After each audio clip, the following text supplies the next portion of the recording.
친구들 다시 만나서 반가워요. 우리가 캠프나 이런 어떤 집회에 가서 복음을 듣고 예수님을 믿게 된 후에 집에 돌아와서 이제 우리 부모님께 나 구원받았다고 말씀드리면 부모님들이 굉장히 기뻐하시죠. 그런데 하루 이틀 지나게 되면서 내 행동을 보고 부모님께서 야, 너 구원받은 거 맞아? 구원받았다면서 어떻게 그렇게 행동하니? 이렇게 말씀하시면 굉장히 답답할 때가 있죠. 왜 이런 일이 있는 걸까요? 이번 시간에는 바로 그런 일에 대한 해답을 얻을 수 있는 이 구원의 목적에 대해서 알아보도록 하겠어요. 내가 구원받은 목적이 무엇일까요? 하나님이 나와 사랑의 교제를 나누기 위해, 나를 하나님 나라에 가게 하시기 위해, 또는 나를 하나님의 자녀로 삼으시기 위해서 나를 구원하셨다고 그렇게 말하는 친구들이 많이 있어요. 그래요. 분명 하나님께서 우리를 사랑하시고 나를 하나님 나라에 데려가실 것이고, 그리고 우리를 하나님의 자녀로 삼으셨어요. 하지만 그것이 목적이 아니라 그것보다 더 분명한 어떤 이 구원의 목적이 있어요.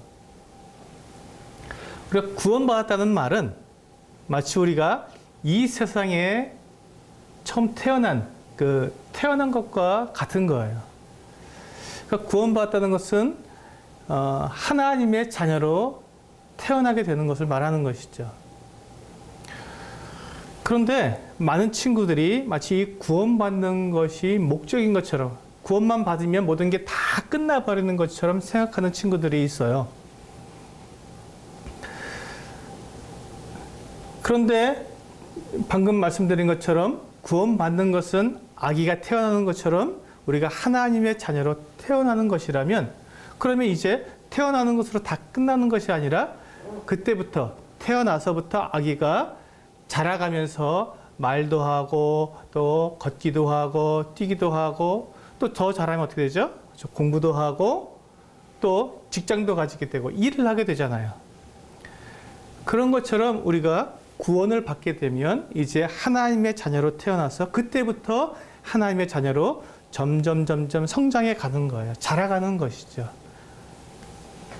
그래서 우리가 구원받는 것 자체가 목적이 아니라, 구원받으면 이제 내가 태어나서 하나님의 자녀가 되어서 하나님께서 나에게 나를 구원하신 그 목적을 향해서 점점 더 성장해 가고 일을 하게 되는 것이에요. 사실 우리가 구원받는 것, 이 세상에 태어나는 것이 대단히 중요하고 그것이 시작이기 때문에 꼭 필요한 것이지만, 그러나 이제 태어난 것으로 모든 것이 다 끝나는 것이 아니라 이제 태어남으로부터 시작한다는 것을 반드시 생각해 두어야 하는 것이죠. 많은 친구들이 구원받은 사람, 또 구원받은 사람들이 어떻게 행동하는가라는 것을 생각하면 이 질문을 꼭 해요. 구원받은 사람은 착한 행동을 해야 구원받는 건가요? 이렇게 얘기하는 친구들이 있어요. 이 질문은 우리가 참 가장 많은 혼란을 주는 그런 질문이기도 한데요. 우리가 착하고 올바른 일을 해야만 구원받는 것은 아니에요. 우리가 구원받는 것은 어떻게 해서 구원받는다고요? 주 예수님을 믿음으로 구원을 받는 거예요. 우리 스스로 구원할 수 있는 힘이 없어요. 오직 예수님만 나를 구원할 수가 있는데, 그 예수님을 믿음으로 구원받은 사람은 이제 새 사람이 되었기 때문에 이제 새로운 삶을 살아가는 거예요. 전에는 죄를 짓는 생활을 했지만 이제는 죄를 짓지 않고 착한 생활을 하게 된다는 것이죠. 그렇지만 착한 그 행동을 하지 않는 사람이라고 해서 그 사람이 구원받지 않은 사람이라고 말할 수는 없는 거예요. 왜냐하면 사람마다 성장하는 그 모습이 다르기 때문에 그래요. 아기가 태어나면 처음에 아무것도 할 수 없이 그냥 누워서 이렇게 도움을 받고 있지만 시간이 흐르면 또 걷기도 하고 또 말하기도 하고 또 점점점 성장해서 어른이 되는 것처럼 이 구원받은 사람도 성장하게 되는데, 그런데 각 사람마다 이 성장하는 그 모습이 달라요. 어떤 사람은 구원받자마자 그냥 빠르게 곧바로 생활의 변화를 일으키는 사람도 있는가 하면, 어떤 사람은 아주 오랜 시간이 지나야 생활의 변화를 가져오는 그런 사람도 있는 거예요. 그러다 보니까, 그렇기 때문에 우리가 그 구원받은 사람이 착한 행동을 해야 하느냐? 그건 맞죠. 분명히 우리는 변화된 삶을 살게 되니까 착한 사람, 착한 모습으로 바뀌게 되는 건 사실이지만, 하지만 언제 그렇게 나타나는지는 우리는 다 사람마다 다르기 때문에 그것을 확정 지을 수가 없어요. 그래서 구원받은 사람은 삶이 변화되지만, 하지만 착한 행동을 하지 않는다고 해서 구원받지 않았다고 말할 수는 없다는 것이죠. 그러면 우리가 이런 또 질문이 생각이 나죠. 구원받은 사람이 하는 그 변화된 생활은 어떤 것인지, 어떠한 변화된 생활을 하는 것인지 궁금하게 되겠죠. 우리 에베소서 2장 10절에 보면 이렇게 말씀하고 계세요. 우리는 그가 만드신 바라 그리스도 예수 안에서 선한 일을 위하여 지으심을 받은 자니, 이 일은 하나님이 전에 예비하사 우리로 그 가운데서 행하게 하려 하심이니라. 자, 이 말씀에서 분명히 말씀하고 있는 것처럼 이 구원받은 사람들은 선한 일을 하게 돼 있어요. 이 선한 일이란 그 결과가 선하게 나타나는 일을 말하고 있는 거예요. 이 결과가 선하다는 말이 조금 이해하기 어렵죠? 그래서 갈라디아서 5장 22절과 23절에 보면 성령의 열매가 나오고 있어요. 그 성령의 열매에 대해서 말씀하고 있는데요. 이렇게 말씀하고 있죠. 오직 성령의 열매는 사랑과 희락과 화평과 오래 참음과 자비와 양선과 충성과 온유와 절제니 이 같은 것을 금지할 법이 없느니라. 자, 이 열매라는 것은 결과를 말하는 것인데, 그 결과가 어떻다고요? 이렇게 사랑하고 또 기뻐하고 서로 화평하고 하는 이와 같은 결과를 맺을 수 있도록 행동하는 것, 그것을 선한 일이라고 말하게 되는 거예요. 우리가 이와 같이 성령의 열매를 맺을 수 있도록 행동하게 되면 사람들이 보기에도 선하고 또 하나님께서 보시기에도 선한 일이 되는 것이죠. 그렇다면 우리가 이렇게 착한 일을 하는 것이 구원의 목적이냐고 물어볼 수가 있겠죠. 착한 일을 하는 것이 구원의 목적일까요? 그런데 이 착한 일을 하는 것이 구원의 목적이라기보다는요, 구원받은 사람이 살아가는 모습이라고 말할 수 있어요. 그러니까 구원받은 사람들은 이렇게 하나님의 영이, 성령께서 그 안에 있기 때문에 악한 일을 하지 않고 죄를 짓는 일을 하지 않고 다른 사람을 괴롭히는 일을 하지 않기 때문에 결국 착한 모습으로 살아가게 되는 것이죠. 근데 착하게 살기 위해서 막 애를 쓰는 것이 아니라 그 사람의 삶의 모습이 착한 모습으로 살아가게 된다는 것이에요. 그래서 이 구원의 목적은 우리가 착하게 살아가는 것이 아니라 이 착한 모습으로 살아가는 이 사람은 두 가지의 그 목적을, 구원의 목적을 가지고 살아가게 되는데, 첫 번째는 그리스도를 닮아가는 거예요. 그리고 두 번째는 증인의 삶을 살아가는 것이에요. 그리스도를 닮아간다는 것이 무엇일까요? 그리스도를 닮아간다. 우리 친구들 그 큰 바위 얼굴이라는 그 이야기 알죠? 어떤 한 소년이 계속해서 그 마을, 그 산에 있었던 그 큰 바위 얼굴, 그 얼굴을 보면서 그 큰 바위 얼굴과 같은 사람이 나타나기를 기다리고 기다렸는데 결국 자기가 그 큰 바위 얼굴을 닮은 그와 같은 사람이 되었다는 이야기인데, 누군가를 계속해서 생각하고 기다리고 또 존경하고 계속 그 사람을 닮고자 하다 보면 그 사람이 정말 자기가 그 바라던 그 사람의 모습으로 닮아간다는 그런 이야기가 되는 것이죠. 그것처럼 우리 그리스도인들이 바로 그리스도를 닮은 그와 같은 사람들이 되기를 원하신다는 거예요. 로마서 8장 29절에 보면 하나님이 미리 아신 자들을 또한 그 아들의 형상을 본받게 하기 위하여 미리 정하셨다고 말씀하고 있어요. 그래서 하나님께서 지금 무엇을 하기 위해서 미리 정하셨다고 말씀하셨다고요?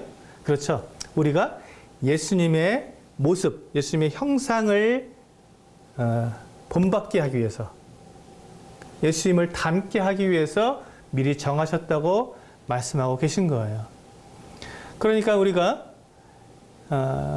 말하는 것이나 또 생각하는 것이나 행동하는 모든 것이 그 사람을 보기만 하면 정말 예수님 같아. 예수님이 아마 저렇게 행동하셨을 거야. 라는 그와 같은 말을 들을 수 있도록, 다른 사람들이 그렇게 생각할 수 있도록 그렇게 살아가는 것, 그것을 하나님께서 원하신다는 것이에요. 예수님은 어떻게 이 세상에서 살아가셨을까요? 성경에 보면 예수님은 거짓말을 하지 않으셨다고 말씀하고 있어요. 또 예수님은 다른 사람들에게 욕을 받으셨지만 또 대신 욕하지 않으셨다고 그렇게 말씀하고 있어요. 우리 친구들은 어떤가요?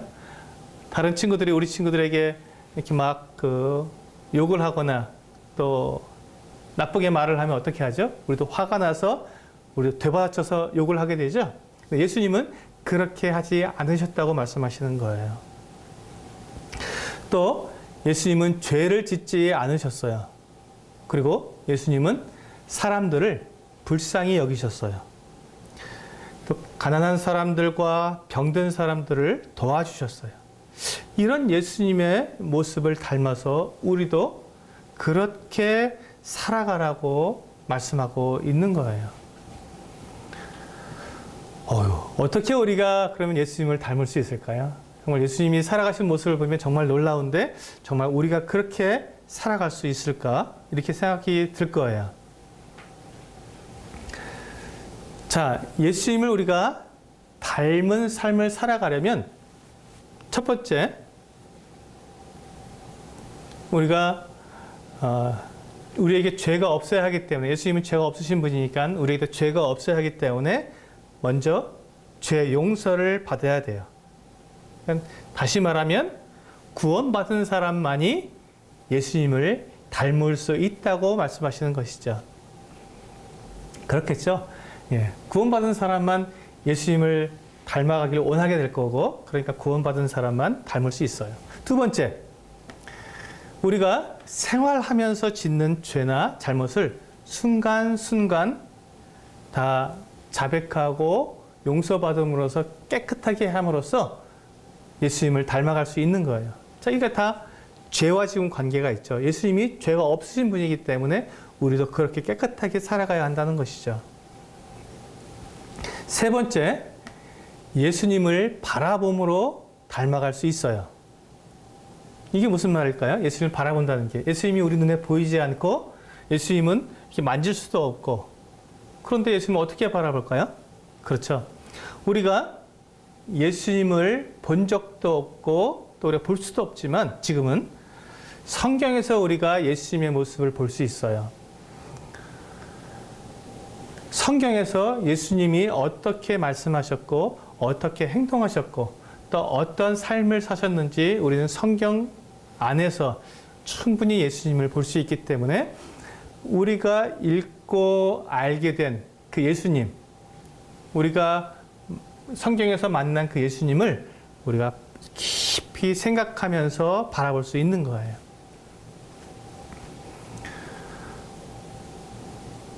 네 번째로, 성령님께서 도와주심으로 우리가 닮아갈 수 있어요. 우리가 앞에서 말한 이 세 가지를 하게 되면, 즉 죄를 용서받고 날마다 죄를 깨끗하게 하는 삶을 살고, 또 성경 말씀에서 우리가 보게 되는 예수님을 깊이 묵상하는 이 같은 삶을 살게 되면 자연적으로 성령님께서 우리를 도와줄 수 있는 그런 환경이 되는 거예요. 사실 성령님께서는 우리가 예수님과 같이 똑같은 모습으로 살아가게 되기를 가장 바라시는 분이시기 때문에 우리를 도우시길 원하세요. 근데 우리가 죄가 있고 우리가 예수님을 생각하지 않고 계속 세상에 있는 것들을, 게임이나 또 오락이나 또 여러 가지 그런 것들을 생각하고 예수님은 전혀 생각하지 않고 있으면 성령님께서 나를 도우셔서 내가 예수님을 닮을 수 있도록 그렇게 해주고 싶지만 그렇게 하실 수가 없는 거예요. 나에게 죄가 있기 때문에 성령님께서 도울 수가 없는 거죠. 그런데 내가 죄 용서를 받고 날마다 깨끗하게 내 죄를 갖다가 씻고, 그리고 예수님을 늘 묵상하고 있으면 성령님께서 내 행동, 또 내가 하는 생각, 또 내가 하는 말, 이 모든 것에서 더욱더 예수님처럼 그렇게 할 수 있도록 도와주시는 거예요. 그리고 마지막으로 5번째, 기도함으로 예수님을 닮을 수 있어요. 자, 기도는 우리가 무엇이라고 말씀드렸죠? 대화라고 말씀드렸죠? 그래요. 우리가 예수님과 대화를 함으로써, 예수님과 많은 이야기를 나눔으로써, 아하, 예수님이 이걸 원하시는구나. 아하, 예수님은 이렇게 이런 계획을 가지고 계시는구나. 그럼 나도 그렇게 해야지. 이런 생각을 하게 되니까 자연적으로 우리가 예수님을 닮는, 예수님과 같은 삶을 살게 되어서 예수님을 닮는 그런 모습이 될 수 있는 것이지요. 자, 아까 우리가 구원의 목적이 2가지가 있다고 했는데, 첫 번째는 방금 말씀드린 것처럼 예수님을 닮는 거예요. 2번째는 뭐라 그랬죠? 예, 증인의 삶을 살아가는 거랬죠? 증인의 삶을 산다는 것이 무엇일까요? 자, 그러면 우리가 증인이란 누군지 무엇인지 우리가 먼저 알아봐야겠죠. 증인이란 자기가 듣고 본 사실을 말하는 사람이에요. 그 증인은 그 사실을 직접 경험한 사람만 될 수 있는 것이죠. 그렇지 않으면 증인이 될 수 없잖아요. 자, 그래서 우리가 증인의 삶을 살다는 것은요, 하나님께서 우리를 죄에서 구원하신 후에 곧바로 하늘나라로 데려가지 않으셨어요. 그리고 우리를 이 땅에 남겨두셨죠. 그 이유가 바로 증인의 삶을 살라는 것인데, 이 증인의 삶은 내가 죄의 그 노예에서 우리가 해방됐죠. 하나님께서 예수 그리스도를 통해서 우리를 죄에서부터 해방해 주셨는데, 바로 그 사실, 내가 죄에서 죄의 그 노예가 돼서 죄를 벗어날 수가 없었고, 죄 때문에 내가 멸망할 수밖에 없었던 그 내 모습이었는데, 하나님께서 나를 거기서 구원해 주셨다는 이 사실, 내가 경험했다면 그 경험한 그 사실을 다른 사람에게 말하는 것, 그것이 바로 증인의 삶이에요. 자, 그래서 사도행전 1장 8절에 보면 이와 같이 말씀하고 있어요.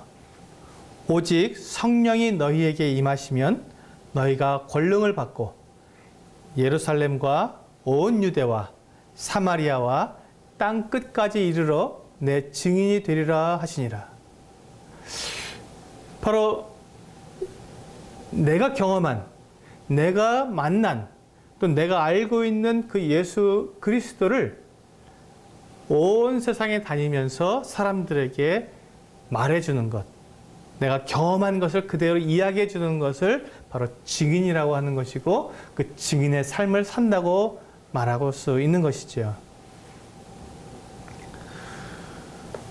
자, 그럼 증인이 되어서 내가 말해야 하는 내용들이 어떤 것들이 있을까요?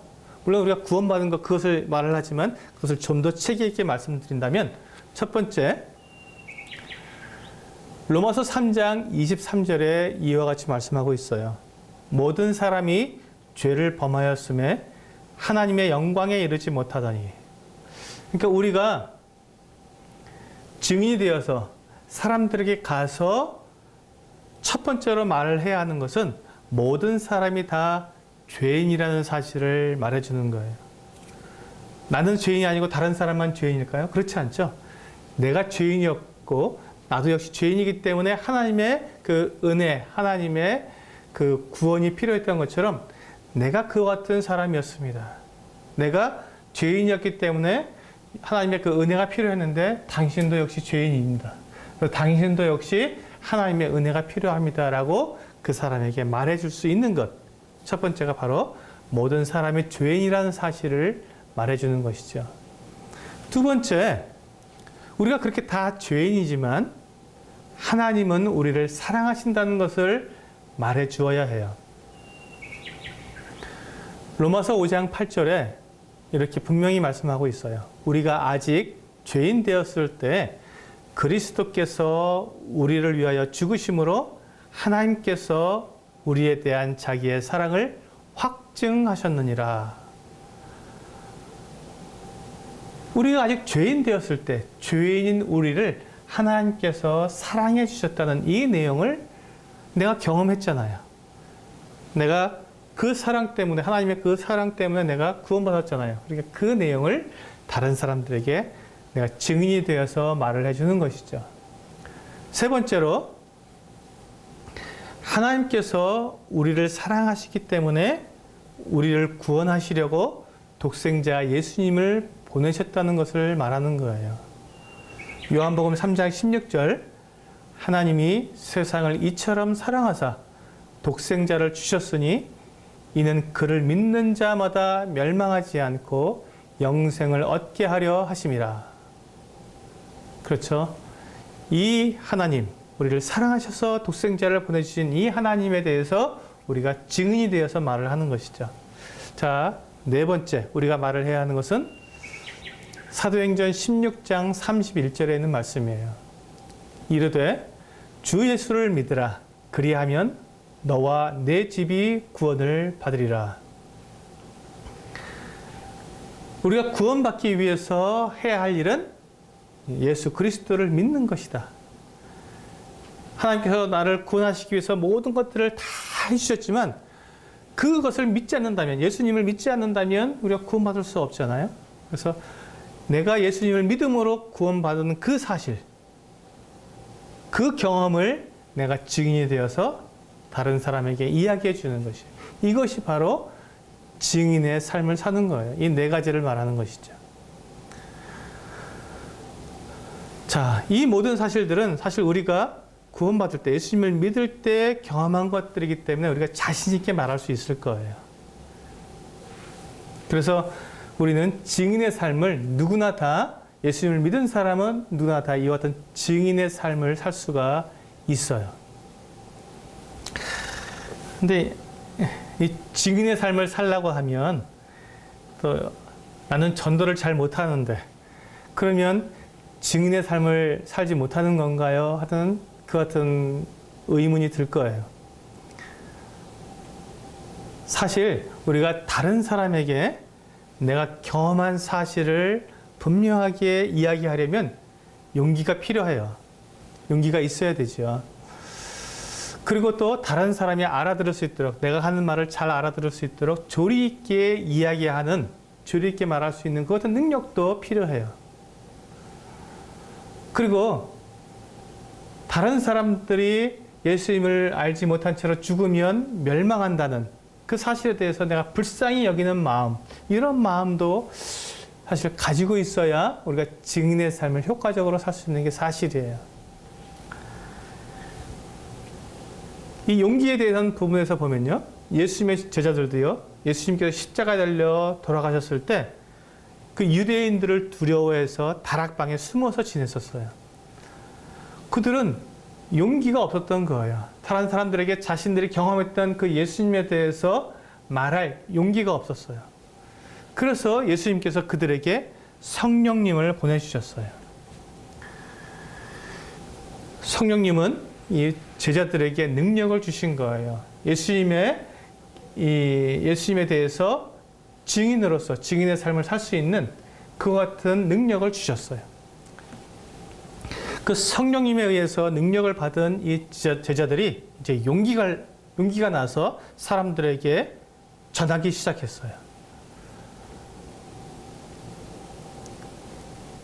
이 제자들이 처음에 그것은 용기가 없었지만, 그래서 숨어 있었지만, 성령님에 의해서 능력을 받음으로써 용기도 생기게 되었고, 이제 그들이 하는 말을 듣고는 사람들이 양심의 가책을 받은 거예요. 양심에 찔려서 예수님을 믿는 데까지 나오게 된 거예요. 그러니까 우리가 예수님의 좋은 증인이 되기 위해서는 누구의 도움이 필요하다고요? 성령님의 도우심이 꼭 필요한 거예요. 성령님이 능력을 주시기 때문에 그렇죠. 내 능력으로 할 수 없는 그것, 나는 용기도 없고 또 나는 말도 잘하지 못하고 나는 다른 사람들에 대해서 별로 관심도 없고 이와 같은 나이지만 성령님께서 내 안에서 나를 도와주시면 그런 능력이 생기기 시작하는 것이죠. 그래서 효과적으로 전할 수 있어요. 그리고 우리가 전도를 하면 할수록 더 잘해지기 때문에 우리가 기회가 있을 때마다 전도를 하는 것이 참 중요해요.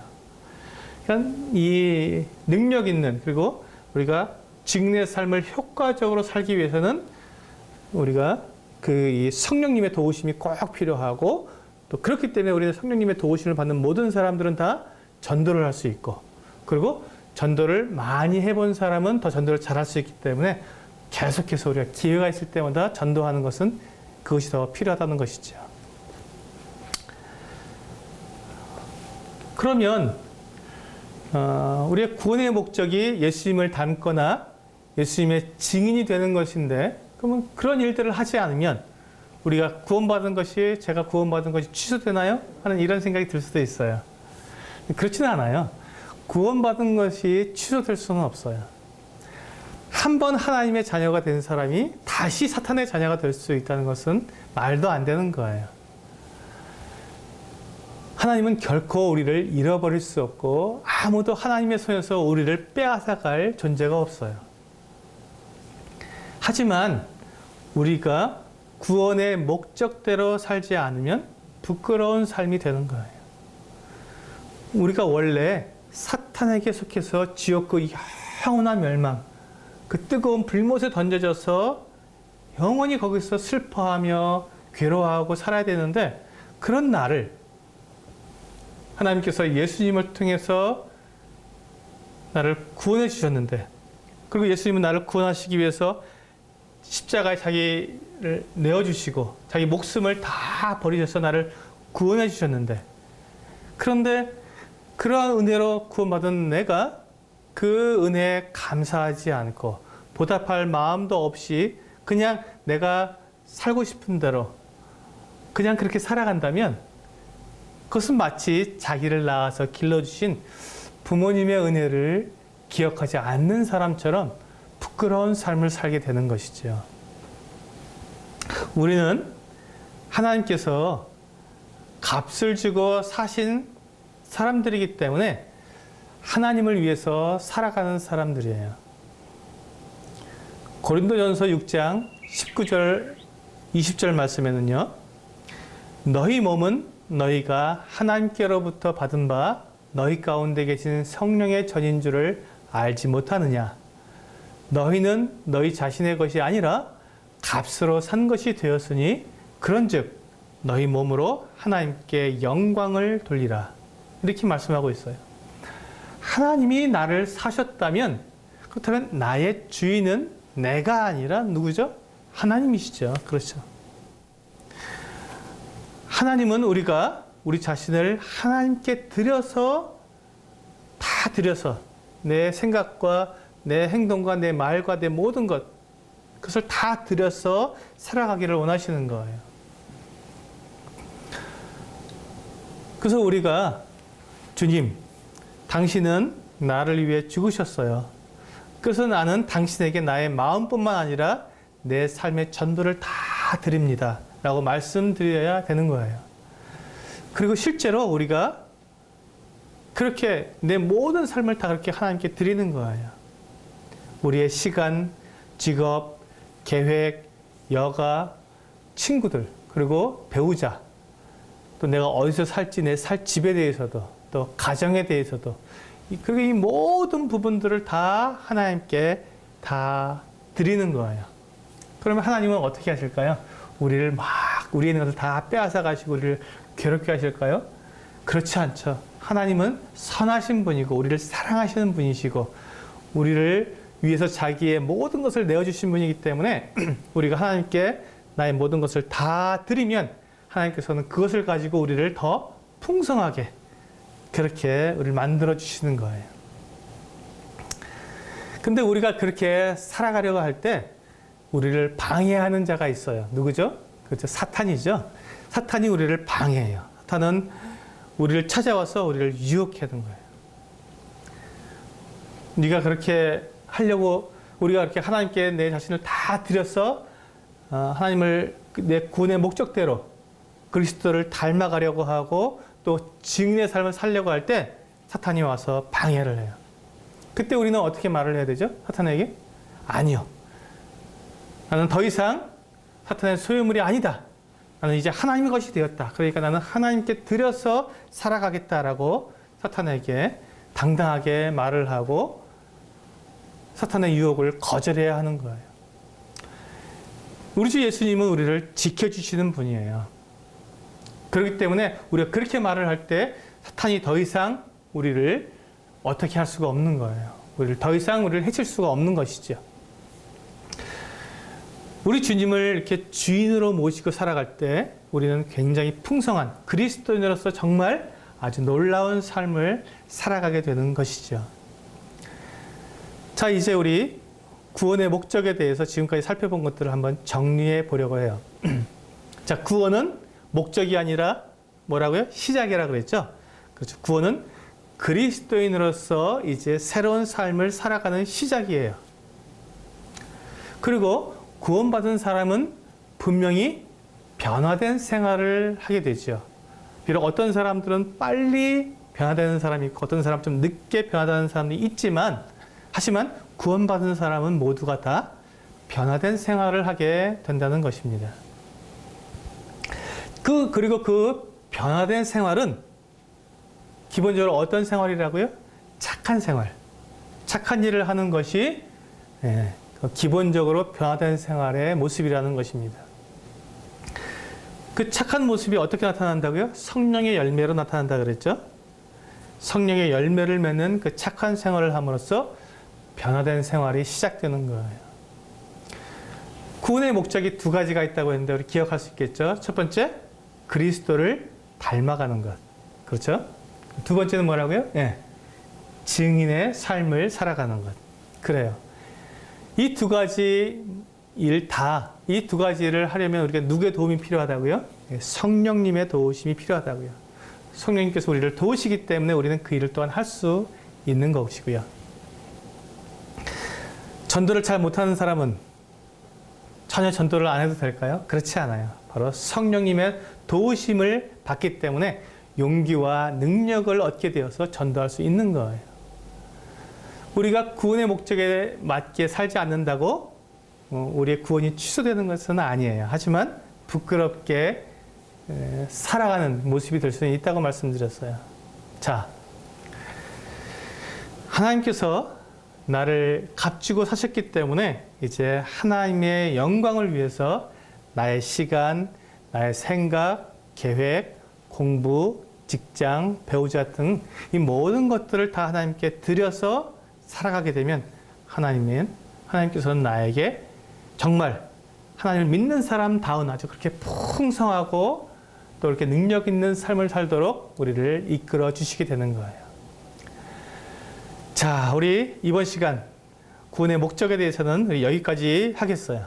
다음 시간에는 우리 많은 친구들이 굉장히 궁금해하는 예수님께서 다시 오시는 것에 대해서 말씀을 드리겠어요. 감사합니다.